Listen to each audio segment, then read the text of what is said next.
With me today is Tanya Donahue. She's the president and owner of Rhode Island Kitchen and Bath Design Build. And also Don Scharf. He is the market director of Neil Kelly and Company. Both of them are, dare I say, experts in the webinar space. So we're going to be talking about best practices. We're going to look at what makes webinar selling and branding successful. So Tanya, do you want to talk a little bit about how your company uses webinars?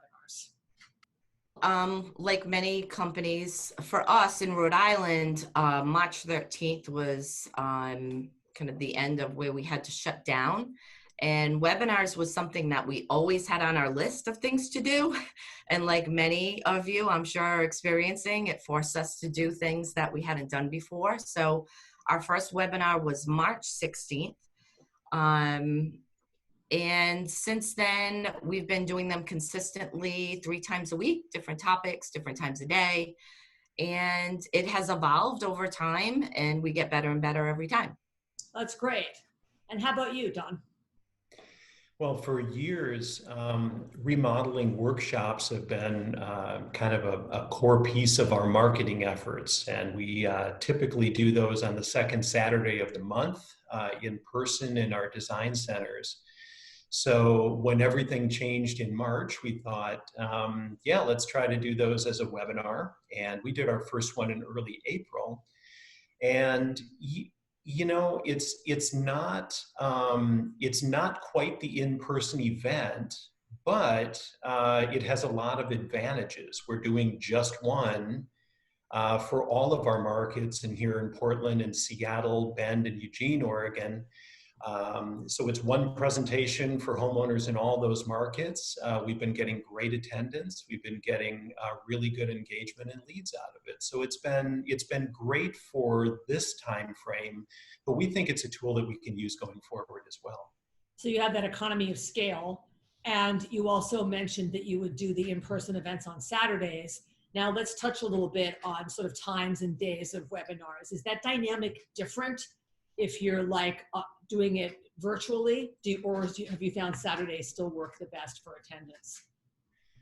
Well, for us, we've experimented with some midweek times and dates as well. And we don't quite get the audiences that we get on Saturdays. So as with the live events, that Saturday late morning, people have had their coffee, but they're not getting underway with their plans for the weekend, whatever those might be these days, seems to be the sweet spot for us. With the, say, a Wednesday or a Thursday afternoon event, we don't get quite the turnout, but there's a lot of great engagement there still. How about you, Tanya? Day and time?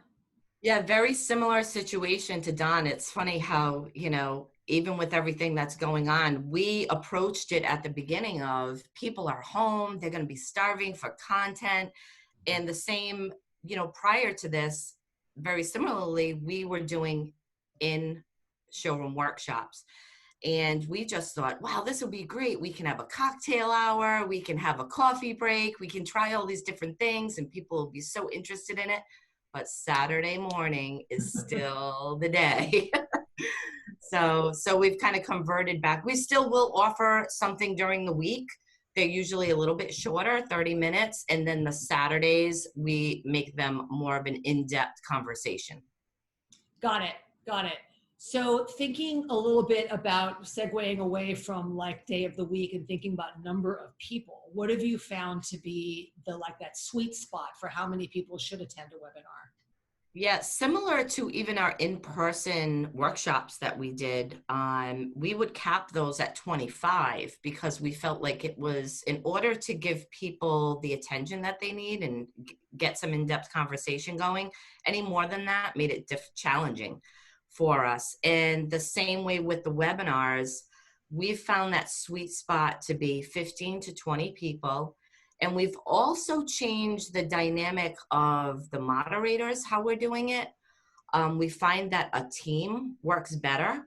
Okay. So one person can be monitoring the chat and kind of throw it up to the other presenter and say, hey, Jan has a question about, why don't we jump on that before we go over to the next topic? And it's really engaging and it makes people feel like they're important. And we found that we've gotten some really nice interaction with clients that way. And then we still are able to let them come on and we can hear their voice and hear them asking the question. And then anything that gets too far off topic or more in depth, we'll say to them, okay, why don't we set up a call right after this and we can really do a deeper dive. And so I do have actually one more question, and that would be leads and conversions. How are they working for you, the webinars, as compared to a traditional live seminar? Well, for us, we're not quite seeing the audience, the conversion rate of attendees to leads. Typically in our live events, that's been about 30 to 35%. What we've been seeing lately is more in the 15 to 20 range. But we don't know whether that has to do with the platform, the webinar, or whether that has to do with kind of the current environment and homeowner confidence and everything that everyone's going through. But we do, the offer to the attendees is a complimentary design consultation, a conversation with a designer. And we offer that several times during the event, and then we offer that in the follow-up survey. And we've seen, we get some leads immediately after the event, but then we get additional leads trickling over the next week to 2 weeks. Oh, nice. All right. And how about you, Tanya? To Don's point as well, we're at around 25 to 30% on average. And also people that came to some of our first webinars that were in no way near ready are now reaching back out and saying, hey, can we have that in-depth conversation now?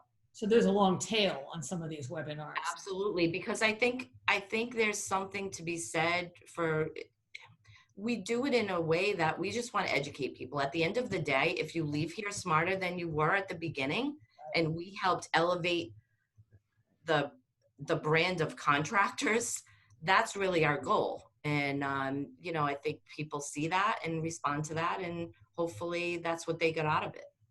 Well, thanks so much to both of you for taking the time to talk to us today. And I think this was really useful, important, and I appreciate it.